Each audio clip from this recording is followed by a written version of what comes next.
팬데믹으로 원재료 가격이 오르자 제품 가격은 유지하면서 양을 줄이는 슈링크플레이션 현상이 늘고 있습니다. 식품 회사들이 사실상 가격 인상 효과를 노리고 있다는 비판도 제기되고 있습니다. 제닛 옐런 재무장관이 연방의회가 2주 안에 연방 부채 한도 문제를 해결하지 못하면 경기 침체가 유발될 것이라고 경고했습니다. 조만간 재원이 고갈돼 국가 부도 사태를 맞을 수밖에 없다고 강조했습니다. 한국 시간으로 7일부터 해외에서 백신을 맞은 사람들도 국내 접종자와 같은 혜택을 받을 수 있게 됩니다. 격리 면제서가 있는 경우 사적 모임 인원 제한 예외 등의 인센티브를 받습니다. 캘리포니아주에서 파워볼 1등 당첨자가 나왔습니다. 총 수령액은 7억 달러에 이릅니다. 뱅크 오브 홉의 새로운 모기지 전문 컨설턴트 팀이 내 집 마련의 꿈을 도와드립니다. 희망을 설계하는 전문가들의 은행, 뱅크 오브 홉. 여러분 안녕하십니까? 10월 5일 첫 소식입니다. 식품 기업들이 기존 가격은 그대로 두면서 제품의 크기나 중량을 줄여 사실상 가격 인상 효과를 노리는 이른바 슈링크플레이션 현상이 두드러지고 있습니다. 기업들은 소비자가 알아채지 못하는 사이 원가 부담을 줄여 이득이지만 이는 물가 상승의 전조일 수 있다는 분석도 나옵니다. 김재은 기자의 보도입니다. 제너럴밀스의 간판 상품인 시리얼. 최근 시리얼 제품들의 용량은 일제히 줄었습니다. 박스당 19.3온스에 달하던 용량이 18.8온스로 축소됐습니다. 다만 용량이 줄었는데도 가격은 그대로입니다. 화장지와 비누, 참치캔 등도 마찬가지입니다. 식품 기업들은 이처럼 같은 값의 제품을 파는 대신 용량을 줄여 가격 인상 효과를 누리는 이른바 슈링크플레이션 전략을 속속 도입하고 있습니다. We'll come to realize that maybe it isn't necessarily devious or sneaky, but necessary for business, necessary to keep providing us the products that we want to be able to use. 문제는 슈링크플레이션은 과도적이 아닌 영구적 현상이라는 겁니다. 때문에 결과적으론 이런 현상이 향후 물가 상승으로 이어진다는 분석도 나옵니다. 전문가들은 이는 제품 가격을 올리거나 인플레이션 압박이 상승하고 있음을 가리키는 신호일 수 있다고 우려합니다. 이미 일부 소비자들이 체감하는 장바구니 물가는 크게 뛰고 있습니다. Recently come across some statistics from our research that indicate 2/3 of our customers will tell us they are concerned about costs increasing at the shelves. 이에 대해 식품업체들은 주요 원료 가격이 크게 올라 제품의 용량을 줄일 수밖에 없다고 해명했습니다. 결국 소비자 부담만 더 커지고 있는 건데 더욱 꼼꼼하게 제품을 살피고 할인 쿠폰을 사용하는 것도 가게의 부담을 줄일 수 있는 방법이라고 전문가들은 조언했습니다. MBC 뉴스 김재은입니다. 자넷 옐런 재무장관이 연방의회가 2주 안에 연방 부채 한도 문제를 해결하지 못하면 경기 침체에 직면할 것이라고 경고했습니다. 옐런 장관은 CNBC와의 인터뷰에서 오는 18일을 연방정부 채무 불이행을 막기 위한 데드라인으로 보고 있다며 이때까지 부채 한도 문제를 해결하지 않으면 미국이 경제적 재앙에 빠져들 수 있다고 말했습니다. 미 정부는 지난 7월 말 연방정부 재정 적자가 한도에 도달함에 따라 비상 대응 수단을 통해 정부 청구서 대금을 갚아 나가고 있습니다. 민주당과 공화당은 연방 부채 한도 증액을 위한 협상을 이어가고 있지만 양측은 여전히 이견을 좁히지 못하고 있는 상황입니다. 앞서 조 바이든 대통령은 어제 정부 부채 한도 상한 논의에 공화당을 비판하며 디폴트 사태가 발생한다면 그건 공화당의 책임이 될 것이라고 주장했습니다. 국제 유가가 7년 만에 장중 최고치를 기록했습니다. 오펙 플러스가 고유가 행진에도 불구하고 기존 합의를 유지하기로 하면서 미국 뉴욕 상업거래소에서 서부 텍사스산 원유는 배럴당 3.3% 뛰어오른 78달러 38센트로 7년 만에 최고치를 나타냈습니다. 석유 수출국 기구 오펙과 러시아 등 주요 산유국 협의체인 오펙 플러스는 다음 달에도 매달 40만 배럴씩 증산하기로 한 기존 생산량 규모를 유지하기로 결정했다고 밝혔습니다. 전미 자동차 협회 AAA에 따르면 갤런당 전국 평균 가솔린 가격은 3달러 20센트를 기록했으며 이는 1년 전보다 1달러 이상 오른 수준입니다. 미국을 비롯한 주요 석유 소비국은 지난해 코로나19에 따른 경기 침체로 급락했던 국제 유가가 올 들어 급등해 인플레이션에 대한 우려가 커지면서 산유국의 추가 증산을 요구하고 있습니다. 전문가들은 국제 유가 상승세가 단기간 내에 안정화되기는 어려울 것으로 전망했습니다. 그동안 한국에서는 격리 면제서까지 받고 입국한 해외 백신 접종자들이 정작 일상생활에서 백신 접종 사실을 증명할 방법이 없어 방역 규제 대상에서 제외되지 못하는 등 불편함을 겪어왔는데요. 이에 대한 지적이 제기되자 한국 정부가 개선안을 발표하고 내국인 백신 접종자들과 똑같은 혜택을 적용하기로 했습니다. 여준호 기자의 보도입니다. 한국 정부가 발표한 백신 패스 제도. 코로나 백신 접종 완료자에게만 다중이용시설과 사적 모임에 대한 인원 제한 규정을 완화하고 마스크를 착용하지 않은 상태로 등산로나 공원 등에서의 실외 활동을 할 수 있도록 허용하는 일종의 백신 인센티브 제도입니다. 하지만 이 제도는 내국인에게만 허용되고 해외 백신 접종자들을 비롯해 자가격리 면제 대상자들은 정작 적용 대상에서 제외돼 형평성에 어긋난다는 지적이 제기돼 왔습니다. 이에 한국 보건당국이 개선안을 발표하고 오는 7일부터 격리 면제서를 받은 해외 백신 접종자들에게도 내국인 접종자와 동일한 백신 인센티브를 적용한다고 발표했습니다. 해외 예방 접종자에 대해서 인센티브가 이제까지 없었는데 국내에서는 4명까지만 모일 수 있다 이럴 때는 접종자들은 더 추가로 모여도 괜찮다고 하고 이런 게 있었는데 저 해외 접종자들은 그거 포함이 안 됐었어요. 근데 이제 그걸 이제 인정을 하겠다 이거죠. 백신 인센티브를 받기 위해선 인근 보건소를 찾아 격리 면제서와 해외 백신 접종 증명 내역을 제시하고 확인서를 발급받아야 하며 이후 보건당국의 전산 시스템의 이력 확인이 가능해져 내국인과 동일한 방역 원칙을 적용받게 됩니다. 적용 대상 백신은 세계보건기구 WHO가 승인한 백신으로 화이자와 모더나는 물론 중국이 개발한 백신들도 포함됩니다. WHO 인정한 거 그대로입니다. 아스트라제네카, 화이자, 모더나, 얀센, 시노팜, 시노백. 백신 접종 이력은 보건소에서 발급받은 확인서나 전자예방접종 증명서 애플리케이션 쿠브를 통해 확인이 가능합니다. 한국 정부는 조만간 격리 면제서 없이 입국한 해외 백신 접종자들에 대해서도 백신 인센티브를 적용하는 세부 계획을 마련한다는 방침입니다. MBC 뉴스 여준호입니다. 캘리포니아주 해상에서 발생한 기름 유출 사고와 관련해 비상사태가 선포됐습니다. 개빈 뉴섬 캘리포니아 주지사는 기름 유출 사고가 발생한 오렌지 카운티에 비상사태를 선포하고 가용한 모든 자원을 동원해 수습 작업에 총력을 기울이겠다고 밝혔습니다. 이번 비상사태 선포는 보건과 환경을 보호하기 위해 형식적인 절차는 생략하고 관련 계약을 가급적 신속하게 체결할 수 있도록 했습니다. 이번 기름 유출 사고와 관련해 손해배상을 요구하는 집단 소송도 제기됐습니다. 헌팅턴 비치에 거주하는 한 주민은 해변 폐쇄 조치로 영업상의 피해는 물론 기름 오염 물질에 노출됐을 가능성이 있다며 손해배상과 의료 검진 등을 요구하는 집단 소송을 냈습니다. 파워볼 복권 1등 당첨자가 캘리포니아주에서 나왔습니다.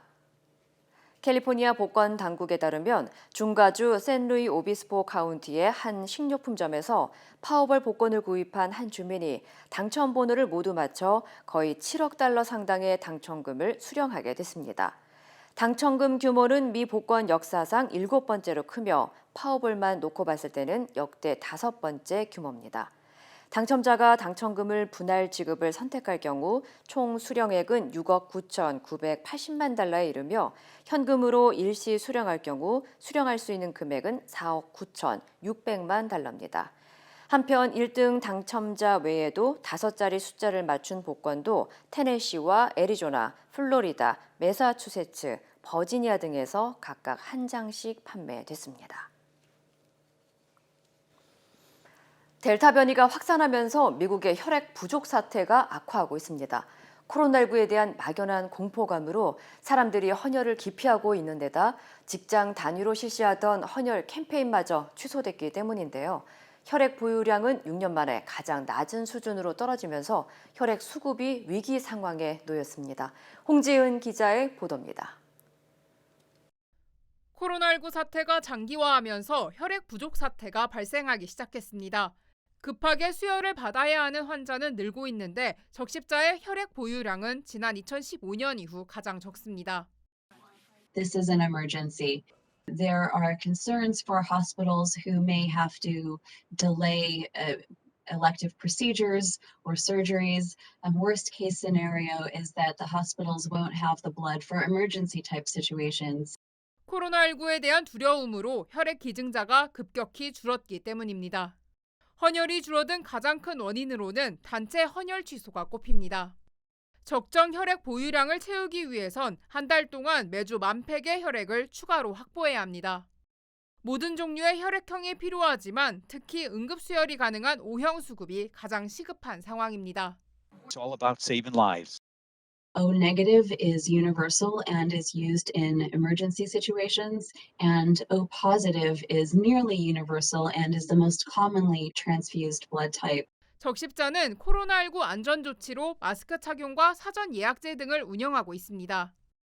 헌혈로 인한 코로나19 감염 가능성도 낮다는 게 당국의 설명입니다. 헌혈에 참여하고 싶은 경우 적십자 앱이나 웹사이트를 통해 예약하거나 전화 상담도 가능합니다. MBC 뉴스 홍지은입니다. 존슨앤존슨이 연방식품의약국 FDA에 코로나19 백신 부스터샷을 긴급 사용할 수 있도록 승인해 줄 것을 요청했습니다. 존슨앤존슨이 18세 이상에 대한 긴급 백신 추가 접종 요청을 위해 데이터를 FDA에 제출한 것으로 전해졌습니다. 제출된 자료에는 접종 완료 56일 뒤에 한 차례 더 맞을 경우 예방 효과가 94%라는 임상 내용과 부스터샷 접종 이후 14일 뒤에 중증이 발생하는 것을 100% 막아줬다는 내용도 포함됐습니다. FDA 전문가 자문위원회는 오는 15일 존슨앤존슨의 백신 추가 접종 여부를 논의하기 위한 회의를 계획하고 있습니다. 연방질병통제예방센터 CDC에 따르면 미국 내 18세 이상 인구 가운데 1,500만 명이 존슨앤존슨 백신을 접종받은 것으로 조사됐습니다. 일부 코로나19 자가진단 키트에서 결함이 발견돼 리콜 조치됐습니다.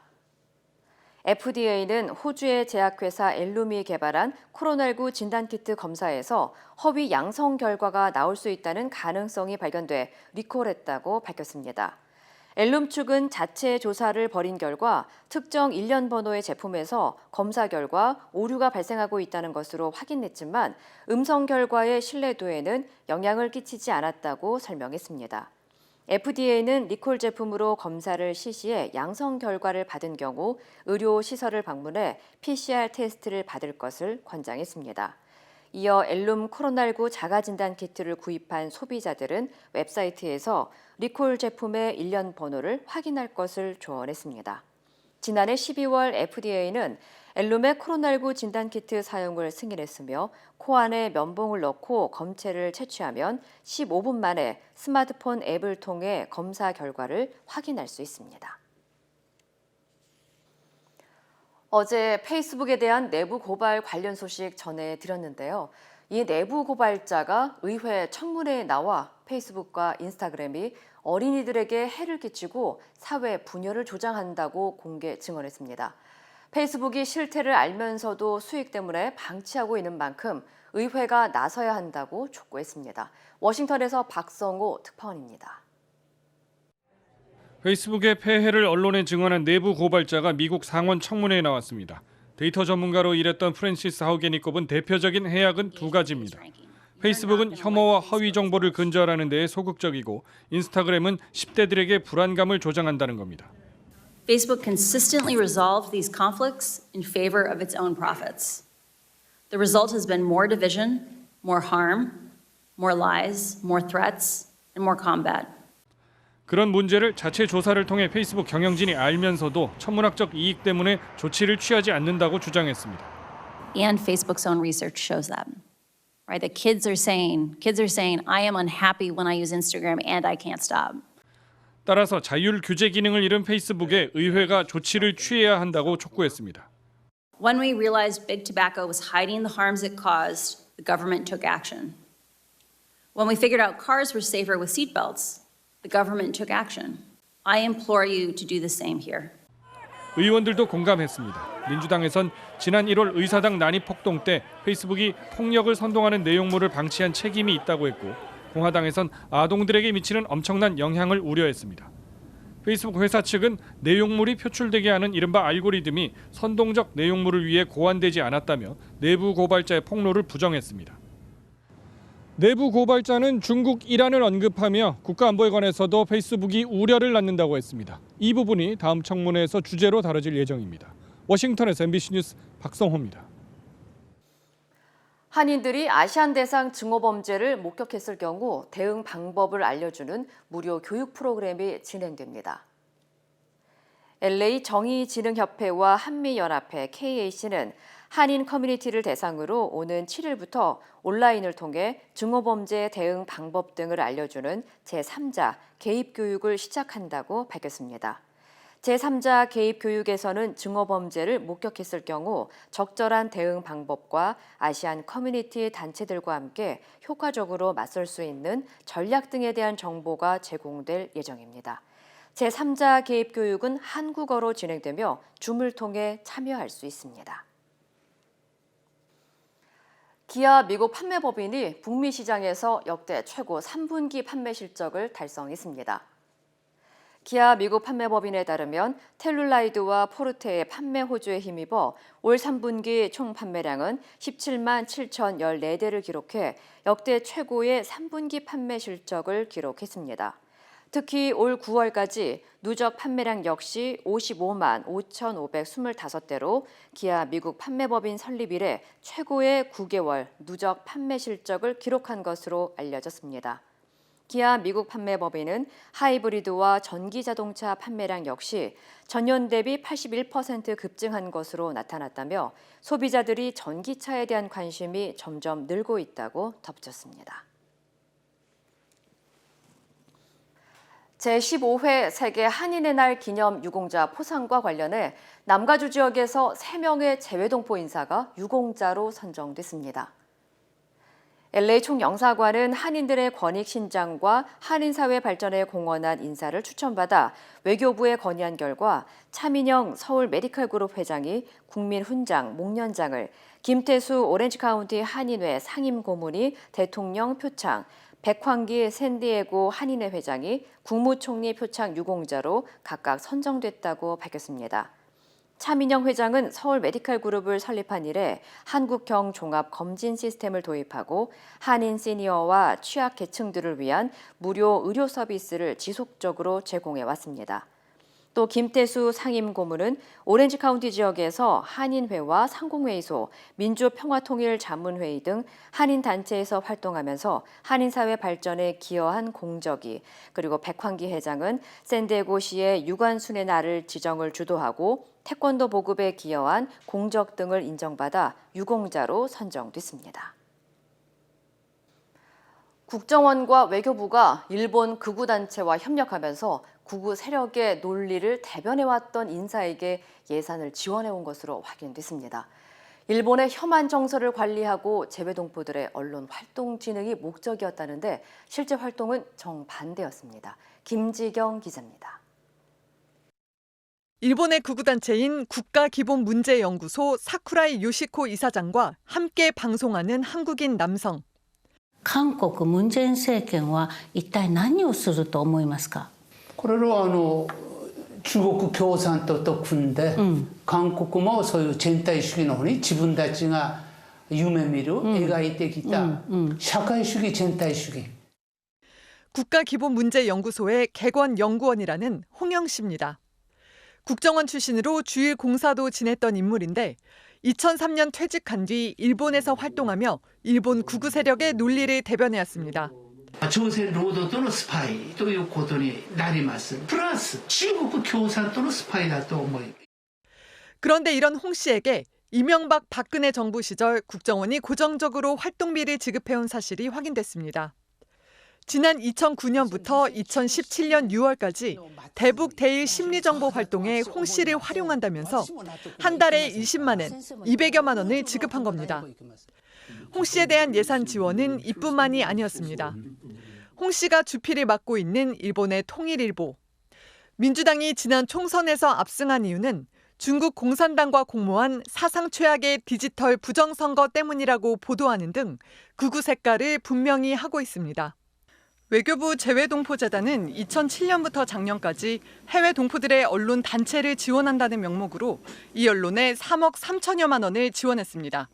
일본의 극우 세력의 주장에 함께 동조하고 전파시키는 역할을 해내는 인사와 단체들에게 우리의 세금을 지원하고 있었다는 게 정말. 이 매체는 올해도 외교부에 5만 달러, 6천만 원 정도 지원을 요청했는데 외교부는 코로나 상황을 이유로 올해 안에 미지급 결정을 내린 바 있습니다. MBC 뉴스 김지경입니다. 1980년대 5공화국 이권에 개입했던 전두환 씨의 동생 전경환 씨가 20년 전 조세 회피처에 페이퍼 컴퍼니를 만들었다는 보도가 나왔습니다. 일가의 비자금 은닉 의혹이 나옵니다. 임명찬 기자입니다. 남태평양에 있는 미국령 사모아, 천혜의 자연 환경을 가진 휴양지인 동시에 유럽연합이 지정한 조세 회피처입니다. 전두환의 동생 전경환 씨가 이곳에 페이퍼 컴퍼니, 즉 실체가 없는 서류 회사를 세웠다고 뉴스타파가 보도했습니다. 국제탐사보도 언론인협회와 공동으로 조세 회피처 페이퍼 컴퍼니 설립 대행사에서 유출된 문건 1,190만 건을 분석한 결과입니다. 보도에 따르면 전 씨는 지난 2001년 사모아의 필리핀 국적의 인물과 함께 트라이포드 인터내셔널이라는 페이퍼 컴퍼니를 설립했습니다. 뉴스타파는 또 전경환 씨가 얼마 뒤 이 필리핀 국적자와 함께 최소 3개 이상의 은행 계좌도 개설했다고 전했습니다. 전경환 씨는 50 당시 새마을운동협회 중앙회장을 지내며 수십억 원을 횡령하고 각종 이권에 개입했다. 징역 7년형을 선고받고 복역했습니다. 그동안 전두환 비자금이 동생 전경환 씨를 통해 숨겨졌다는 의혹은 무성했습니다. 하지만 지난 2004년 검찰이 전두환 일가의 비자금에 대해 수사를 벌였을 때도 또 2013년 미납 추징금 환수에 나섰을 때도 비자금 은닉설의 실체는 확인되지 않았습니다. 그런데 전 씨의 조세 회피처 페이퍼 컴퍼니와 해외 계좌에 대한 기록이 나온 겁니다. 이에 대해 전두환 측 관계자는 MBC와의 통화에서 그렇게 조사했는데 아직도 남아있다면 검찰이 엉터리 조사를 한 것이냐고 의혹을 부인했습니다.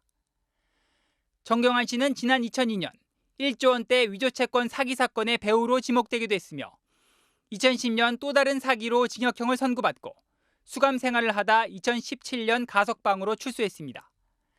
현재는 요양원에 입원 중인 것으로 전해졌습니다. MBC 뉴스 임명찬입니다. 부산국제영화제가 오늘 개막합니다. 올해는 레드카펫 행사도 진행되고 영화도 모두 극장에서 상영됩니다. 조민희 기자입니다. 취재진으로 북적이는 극장 안 2년 만에 재개된 전야제 현장입니다. 코로나 이전 뜨거웠던 영화제의 열기를 담은 영상이 스크린에 펼쳐집니다. 방역 지침으로 인해 과거 영화제의 하이라이트 영상을 돌려보는 데 그쳤지만 비프 야외 광장에 모인 영화 팬들의 가슴은 설렜습니다. 아무래도 어려운 시기에 열리는 이런 축제인 만큼 어릴 때 약간 그런 기억이 올라오면서 너무 설레는 것 같아요. 올해 26회를 맞은 부산국제영화제엔 70개 나라 223편의 영화가 초청됐습니다. 모두 현장 상영됩니다. 오늘 개막식과 레드카펫이 2년 만에 부활하고 지난해 온라인으로 진행됐던 행사들도 예년처럼 대면 방식으로 정상화됩니다. 축제 본연의 흥과 맛을 살리는 방식으로 개최를 하는 것이 굉장히 의미가 있다라고 생각을 했습니다. 영화제는 조심스럽게 위드 코로나를 표방하고 있습니다. 백신 1차 접종률이 70%를 넘어선 현재 상황이 영화제 정상화 시도를 가능하게 했습니다. 다만 대규모 대면 축제가 열리는 만큼 기대와 우려가 교차합니다. 지역 주민으로서는 외지인이 많이 오는 것에 대해서 아직까지는 부담감이 조금 있는 건 사실이에요. 계속해서 이런 축제들이 진행돼도 된다, 안 된다라는 그런 결론이 나올 것 같고요. 코로나 사태 이후 처음 열리는 대규모 축제인 만큼 위드 코로나와 영화제 정상화를 모두 이룰 수 있을지 관심이 모아집니다. 이번 영화제는 오는 15일까지 열흘간 열립니다. MBC 뉴스 조민입니다. 드라마 오징어 게임이 넷플릭스의 전 세계 TV 쇼 부문에서 12일째 1위를 이어가고 있습니다. 드라마를 제작한 황동혁 감독은 인기의 이유가 무엇이라고 생각하는지, 또 시즌2 제작 계획은 없는지 전동혁 기자가 직접 들어봤습니다. 무궁화 꽃이 피었습니다. 달고나 뽑기. 드라마 오징어 게임 참가자들이 목숨을 걸고 하던 게임은 이제 전 세계에서 즐기는 놀이가 됐습니다. 오징어 게임의 황동혁 감독도 제작진끼리 농담으로 하던 얘기가 현실이 됐다며 신기해합니다. 달고나 뽑기가 유행할 것 같다, 장사해야 되는 거 아니냐라는 식의 농담들을 했는데 가격이 몇 배가 뛰고 이런 얘기를 들으니까 좀 신기하긴 하더라고요. 오징어 게임이 넷플릭스의 사상 최대 히트작이 될 수도 있다는 분석도 나오는 상황. 앞서 남한산성, 도가니 등 영화를 만들었던 황 감독은 오징어 게임을 2시간짜리 영화가 아니라 9회분의 드라마로 만들어 충분한 얘기를 할 수 있었던 점, 그리고 소재와 표현에서 자유로웠던 점을 긍정적으로 평가했습니다. 어떤 상업적으로 금기시되었던 그런 소재들을 더 자유롭게 마음껏 펼쳐볼 수 있는 그런 장점은 확실히 있는 것 같습니다. 실패에 대한 두려움이 없이 뭔가를 해볼 수 있는 또 그렇다면 오징어 게임 시즌2를 만들 계획은 없을까? 잠입한 경찰 준호라는 인물과 그의 생사 여부와 그리고 이 게임을 중간에서 관장하는 프론트맨이라는 그 가면을 쓴 남자, 아마 시즌2가 만들어진다면 그 부분에 대한 설명을 하는 것이. 그러나 아직은 구상뿐, 구체적 계획이나 제작 일정은 미정입니다. 기대치가 너무들 올라가서 실망을 하게 되시는 경우가 많아서 개인적으로 굉장히 큰 부담입니다. 오징어 게임을 만들며 이가 6개나 빠졌다는 황 감독. 그는 오징어 게임의 자발적 참가자들처럼 또다시 창작의 고통 속으로 들어갈 준비를 하고 있습니다. MBC 뉴스 전동혁입니다. 네. 프랑스 카톨릭 사제와 교회 관계자 등이 지난 70년간 아동 33만 명에게 성학대를 해왔다는 보고서가 나왔습니다. 관련 소식 전해드립니다. AP통신 등은 현지 시간 5일 프랑스 가톨릭 성학대 독립조사위원회가 이 같은 보고서를 공개했다고 밝혔는데요. 내용에 따르면 1950년부터 70년간 가톨릭 내부에서 발생한 아동 성학대 사건과 관련된 가해자는 최소 3,000명으로 파악됐으며 가해자 중 3분의 2는 성직자였던 것으로 밝혀졌습니다. 가톨릭 당국은 의혹을 쉬쉬하려 지난 수십 년간 체계적인 방법으로 사실을 은폐해온 것으로 조사됐는데요. 교황청 대변인은 이번 보고서를 접한 프란치스코 교황이 깊은 유감을 표명했다고 전했습니다. 러시아가 세계 최초로 우주에서 장편 영화 제작 촬영에 나섭니다. 웨이시는 러시아 연방우주공사가 현지 시간 5일 정오 무렵 소유주 MS-19 우주선을 발사했다고 전했는데요. 해당 우주선에는 전문 우주비행사와 우주에서 제작하는 영화 도전의 감독과 배우가 탑승했습니다. 러시아 국영TV 방송사인 제1채널의 대표는 우주 분야에서 러시아의 우위를 확인하고자 필름 제작을 결정했다고 밝혔는데요. 제작진은 국제우주정거장에서 12일 동안 영화를 촬영한 뒤 오는 17일 지구로 귀환할 예정입니다.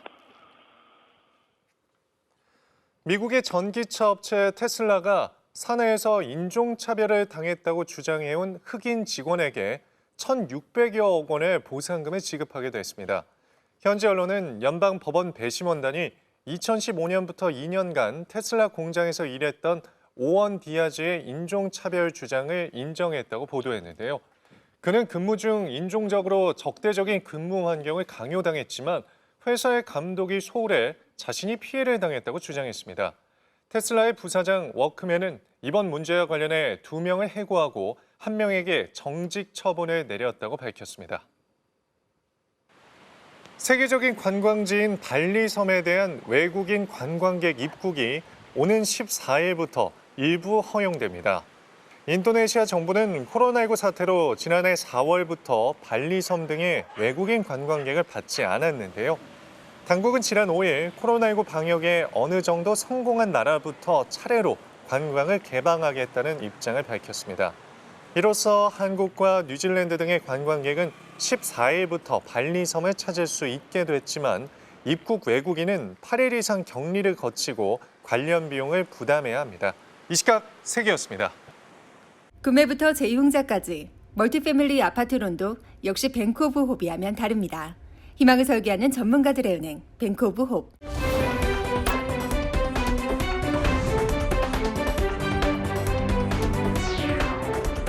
투데이 이슈톡입니다. 르네상스 시대 최고의 걸작으로 꼽히는 다비드상이 두바이에서 때 아닌 누드 검열 논란에 휘말렸다는데요. 이슈톡 첫 번째 키워드는 두바이 엑스포에서 하체 가린 다비드상입니다. 아랍에미리트 2020 두바이 엑스포 전시장의 모습을 드러낸 미켈란젤로 다비드상. 5m 크기로 3D 프린터로 똑같이 만든 복제품인데요. 그런데 보시다시피 석판과 돌기둥에 가려져 다비드상 전체를 볼 수 없습니다. AP통신에 따르면 아랍에미리트는 2020 두바이 엑스포에 전시된 다비드상의 하체는 가린 채 상체만 노출하는 반쪽짜리 전시를 강행했다는데요. 다비드상을 전시장 2개 층에 걸쳐 설치해 일반 관람객은 2층에서 다비드상 상체만 볼 수 있게 한 겁니다. 이를 두고 나체 공개를 금기시하는 이슬람교의 정서를 고려했다는 분석인데요.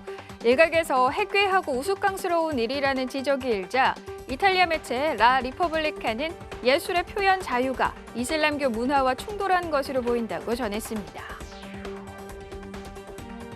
코로 물감을 흡입한 뒤 눈물로 배출해서 그림을 그리는 유명 화가가 자신의 그림을 폭파시켜서 화제입니다. 두 번째 키워드입니다. 자기 그림 폭파한 아르헨티나의 눈물 화가입니다. 굉음과 함께 봉투에 세워진 그림 5점이 갈기갈기 찢어지는데요. 눈물 화가로 잘 알려진 아르헨티나 화가 레안드로 그라네토가 자신의 5점 그림을 폭파시켰다고 로이터 통신이 보도했습니다. 그 가치가 7만 달러, 우리 돈 약 8,300만 원 상당인데요. 도대체 왜 이런 행동을 한 걸까요? 바로 자신의 그림을 디지털 세상에서만 존재하는 대체 불가능한 토큰, NFT로만 남겨두기 위해 현실 세계의 작품을 파괴한 겁니다. NFT는 블록체인 기술로 소유권과 거래 이력 등 보유값을 부여한 디지털 자산인데요. 이런 희소성 때문에 최근에는 사진과 영상, 음원 등 다양한 콘텐츠가 NFT로 거래되고 있습니다. 최근 미술 시장이 불안하다고 판단한 그라네토는 미술 위조를 방지하는 안전한 매매 방법을 찾다가 이런 결정을 했다는데요. 그는 원본이 없어졌다는 증거물로 각 작품 구매자에게 파괴된 그림 잔해를 보낼 예정이라고 합니다. 캐나다에서 청혼 이벤트를 진행 중이던 경비행기가 도심에 추락하는 일이 벌어졌습니다. 세 번째 키워드입니다. 결혼해줄래? 프로포즈 비행기 추락입니다. 출동한 소방관들이 불길에 휩싸인 기체 위에 물을 뿌리느라 분주합니다. 바로 청혼 이벤트를 진행하던 경비행기가 추락한 건데요. 캐나다 언론 CBC는 지난 2일 오후 나랑 결혼해줄래? 라고 쓰인 현수막을 단 경비행기가 인근 공원으로 불시착했다고 보도했습니다. 이륙한 지 15분 만에 벌어진 이 사고로 승객 1명이 숨지고 조종사는 부상을 입었지만 생명에는 지장이 없는 것으로 알려졌는데요. 당시 공원 인근 지역에서는 음악 축제가 열리고 있었지만 추가 인명피해는 없었다고 합니다. 사망한 승객의 신원이 공개되지 않아 숨진 승객이 청혼과 관련이 있는지는 확인되지 않았는데요. 현지 당국은 조종사가 안정을 찾는 대로 인터뷰에 나설 예정입니다. 그런가 하면 중국에서는 드론 수십 대가 시민들을 향해 떨어지는 사고가 포착됐습니다. 네 번째 키워드입니다. 유성우처럼 우수수 드론 공연 중 추락입니다. 드론들이 밤하늘에 빛을 밝히며 공중쇼가 한창인 그때 갑자기 구경 중이던 사람들이 소리를 지르며 허둥댑니다. 유성우처럼 드론 일부가 우수수 떨어지는 모습 보이시나요? 지난 1일 중국 허난성 정저우시의 한 쇼핑센터 앞에서 수십 대의 드론이 추락했다고 미국 매체 바이스 등 외신이 보도했는데요. 당시 몇백 명의 시민들이 현장에 나와 있었지만 인명피해는 없는 것으로 확인됐습니다. 한 공연 주최자는 현지 언론과의 인터뷰에서 드론 제어 실수가 추락으로 이어졌을 가능성이 있다고 밝혔는데요. 지난해 5월에도 중국 청도시에서 드론 17대가 추락하는 사고가 있었습니다. 아무도 없는 공동묘지에서 자동차 센서 기능이 사람을 인식한다면 어떨까요? 미국의 한 운전자가 이런 오싹한 경험을 온라인에 공유했습니다. 5번째 키워드입니다. 아무도 없는데 테슬라의 미스터리. 한밤중에 테슬라 차를 몰고 공동묘지를 지나가는 운전자. 갑자기 차량 센서 기능이 오른쪽에 사람이 있다고 경고하는데요. 하지만 자세히 봐도 밖에는 아무도 없습니다. 정말 귀신이 고칼 노릇이죠? 심지어 이 운전자는 대낮에도 공동묘지 근처를 지나갔는데 모니터에 여러 명의 사람이 감지됩니다. 영국 매체 더스턴은 최근 영상 공유 플랫폼 틱톡에는 테슬라가 공동묘지에서 사람을 인식했다고 주장하는 영상이 인기를 끌고 있다고 소개했는데요. 으스스한 영상을 본 누리꾼들은 귀신이든 센서 오류든 둘 다 무섭다라는 반응을 보였는데 일부에선 감지 센서가 사람 키와 비슷한 큰 묘비를 보고 오작동을 일으켰을 뿐이라는 주장도 나오고 있다고 합니다. 베트남에서 늘어나는 환자의 결혼식을 영상통화로 치는 간호사가 있다고 합니다. 6번째 키워드입니다. 코로나로 바빠서 영상통화 결혼식입니다. 각각 다른 공간에서 영상통화로 축하를 나누고 있는 사람들. 알고 보니 베트남 호찌민시의 한 야전병원 간호사 DF씨의 결혼식 현장인데요. 지난 30일 응우 DF씨는 자신과 1,600km 떨어진 하노이시에 있는 신랑과 영상통화로 결혼식을 올렸다고 현지 매체 베트남넷은 전했습니다. 코로나19로 늘어나는 환자들로 기존 근무지인 하노이 병원에서 호찌민시로 지원을 가게 된 DF씨는 상황이 호전되지 않자 병원 창고에서 홀로 영상통화로 결혼식을 올릴 예정이었는데요. 그런 DF씨를 위해 병원 동료들이 베트남 전통 의상과 케이크 등 깜짝 선물을 해준 겁니다. 비대면 결혼식이었지만 동료들 덕분에 외롭지 않은 특별한 결혼식이 됐네요. 투데이 이슈 톡이었습니다.